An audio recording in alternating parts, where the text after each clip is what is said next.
কোথা থেকে শুরু করে উচ্চ মাধ্যমিক বা গ্র্যাজুয়েশন যোগ্যতার প্রত্যেক প্রার্থীরা অ্যাপ্লাই করতে পারবে।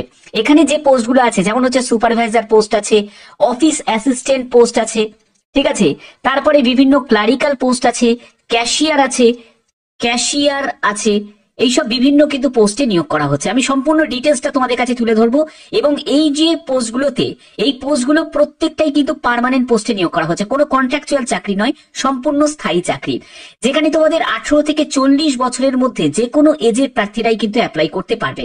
খুবই গুরুত্বপূর্ণ ভিডিও, প্রত্যেকটা স্টেপ বাই স্টেপ দেখো, প্রত্যেকটি তথ্য তোমাদের কাছে তুলে ধরবো এই ভিডিওর মাধ্যমে। তো বন্ধুরা, আমি পিডিএফটা ওপেন করে নিয়েছি। এখানে দেখো তোমরা যারা যারা আবেদন করবে তোমাদের কি কি ডকুমেন্টস তোমাদের প্রয়োজন আবেদন করার জন্য, ভালো করে বুঝে নাও ব্যাপারটা।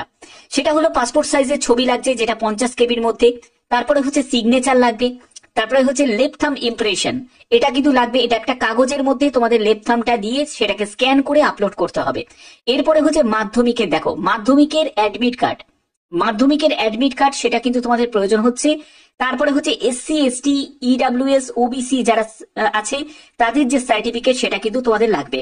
দেখো এখানে কিন্তু তোমাদের স্টেট লেভেলের সার্টিফিকেট হলেই কিন্তু হয়ে যাবে, এখানে কোনো সেন্ট্রাল সার্টিফিকেটের প্রয়োজন এখানে নেই। ওকে, এরপরে হচ্ছে তোমাদের রিলেভেন্ট ডকুমেন্টস, তোমার কোয়ালিফিকেশন, অর্থাৎ তুমি যে পোস্টে আবেদন করবে, ধরো তুমি যদি মাধ্যমিক স্ট্যান্ডার্ডে কোনো পোস্টে আবেদন করো তাহলে তোমাদের মাধ্যমিকের তোমার সার্টিফিকেট প্রয়োজন হবে। তুমি যদি গ্র্যাজুয়েশন বা উচ্চ মাধ্যমিক যোগ্যতার পোস্টে আবেদন করো তাহলে সেই পোস্টের জন্য যে যোগ্যতা, সেই যোগ্যতার সার্টিফিকেট কিন্তু তোমাদের আপলোড করতে হবে। এরপরে যদি তোমার এক্সপিরিয়েন্স থাকে তাহলে সেটা তুমি লাগবে, কিন্তু যদি না থাকে এটার কোনো প্রয়োজন এখানে নেই।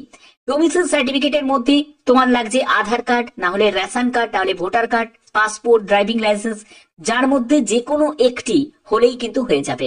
এবার তোমাদের আবেদন মূল্য জমা দেওয়ার জন্য নয় ইউপিআই, নাহলে ডেবিট কার্ড বা ক্রেডিট কার্ড বা নেট ব্যাংকিং, যে কোনো অনলাইন মাধ্যমে তোমরা আবেদন মূল্য জমা করতে পারবে। ঠিক আছে, তো এখানে তোমাদের আবেদন করতে গেলে তোমাদের এজ লিমিট যেটা প্রয়োজন সেটা 1/1/2025 হিসাবে তোমাদের এজ ক্যালকুলেট করতে হবে। তোমার এখানে ন্যূনতম বয়স হচ্ছে 18 বছর এবং ম্যাক্সিমাম বয়স হচ্ছে 40 বছর, এটা ইউআর প্রার্থীদের জন্য।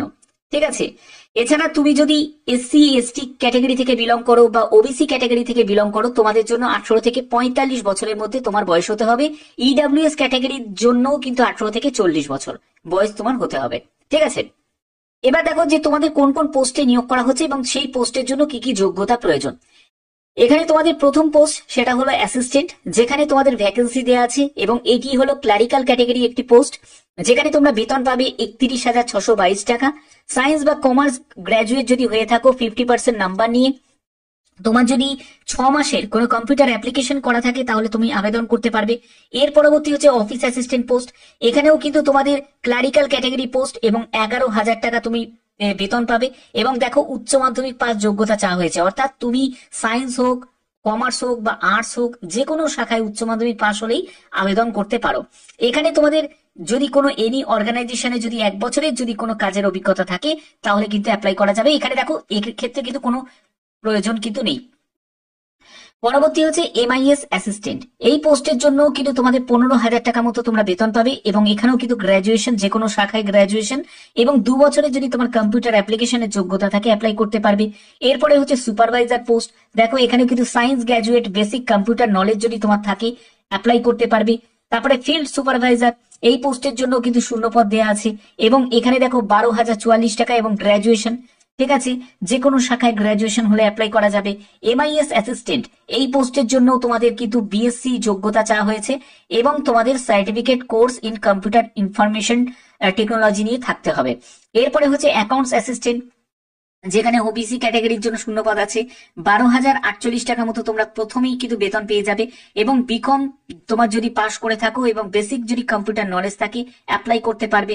এর পরবর্তী পোস্ট হচ্ছে ফিল্ড রিপ্রেজেন্টেটিভ, তোমাদের ফর মার্কেটিং এর জন্য।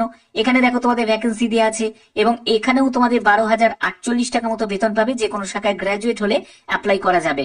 এরপরে হচ্ছে জেনারেল ডায়েরি ওয়ার্কার, ঠিক আছে, এখানে তোমাদের 9,956টি মতো তোমাদের বেতন পাবে এবং এখানে উচ্চ মাধ্যমিক পাস যোগ্যতা চাওয়া হয়েছে, যে কোনো শাখায় উচ্চ মাধ্যমিক পাস এবং তুমি যদি এমএস অফিস বা ডায়েরি ইকুইপমেন্ট নিয়ে যদি তোমাদের যোগ্যতা থাকে তোমরা অ্যাপ্লাই করতে পারো।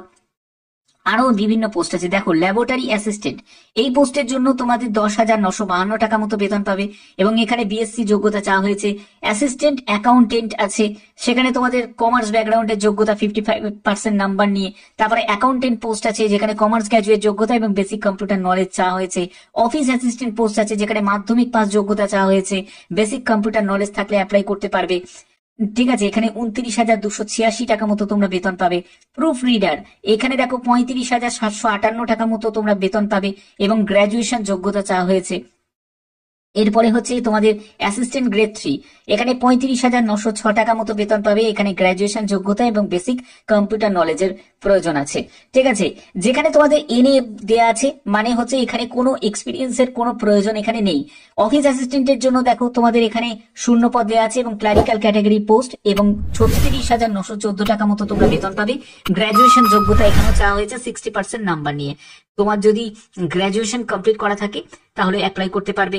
এর পরবর্তী হচ্ছে ক্যাশিয়ার কাম ক্লার্ক, এই পোস্টের জন্য এটাও কিন্তু ক্লারিক্যাল ক্যাটাগরি পোস্ট, 12,729 টাকা মতো বেতন পাবে। উচ্চ মাধ্যমিক পাস যোগ্যতা এবং বেসিক কম্পিউটার নলেজ তোমার থাকতে হবে। এর পরবর্তী দেখো আরো বিভিন্ন পোস্ট আছে, অনেকগুলো পোস্ট আছে, যেমন সেলস কাম সেটা হচ্ছে জেনারেল অ্যাসিস্ট্যান্ট, এই পোস্টের জন্য 18,241 টাকা মতো বেতন পাবে। কমার্স গ্র্যাজুয়েট যোগ্যতা এবং বেসিক কম্পিউটার নলেজ তোমাদের প্রয়োজন। ক্লার্ক কাম ক্যাশিয়ার, এই পোস্টের জন্য দেখো তোমাদের 37,041 টাকা মতো তোমরা বেতন পাবে। গ্র্যাজুয়েশন বা মাস্টার ডিগ্রি তোমার যোগ্যতা যদি থাকে এবং তোমার যদি 6 মাসের কম্পিউটার কোর্স করা থাকে, বেসিক কম্পিউটার কোর্স, তোমরা অ্যাপ্লাই করতে পারবে। এর পরবর্তী দেখো তোমাদের এখানে সিনিয়র সেলসম্যানের জন্য এখানে কিন্তু হায়ার সেকেন্ডারি যোগ্যতা আছে এবং বেসিক কম্পিউটার নলেজের কথা বলা হয়েছে। এটাও কিন্তু ক্লারিক্যাল ক্যাটাগরি পোস্ট এবং 26,960 টাকা মতো তোমরা বেতন পাবে। অ্যাসিস্ট্যান্ট কাম সুপারভাইজার, এই পোস্টের জন্য 29,422 টাকা মতো বেতন পাবে এবং এখানেও গ্র্যাজুয়েশন কমার্স ব্যাকগ্রাউন্ড নিয়ে চাওয়া হয়েছে। অ্যাসিস্ট্যান্ট কাম সুপারভাইজার, এই পোস্টের জন্য কিন্তু তোমাদের এখানে দেওয়া আছে দেখো 29,422 টাকা মতো তোমরা বেতন পাবে এবং এখানেও কিন্তু তোমাদের গ্র্যাজুয়েশন যোগ্যতা দেওয়া হয়েছে। সুপারভাইজার, এই পোস্টের জন্য তোমাদের 27,647 টাকা মতো বেতন পাবে। গ্র্যাজুয়েশন যোগ্যতা, বেসিক কম্পিউটার নলেজ।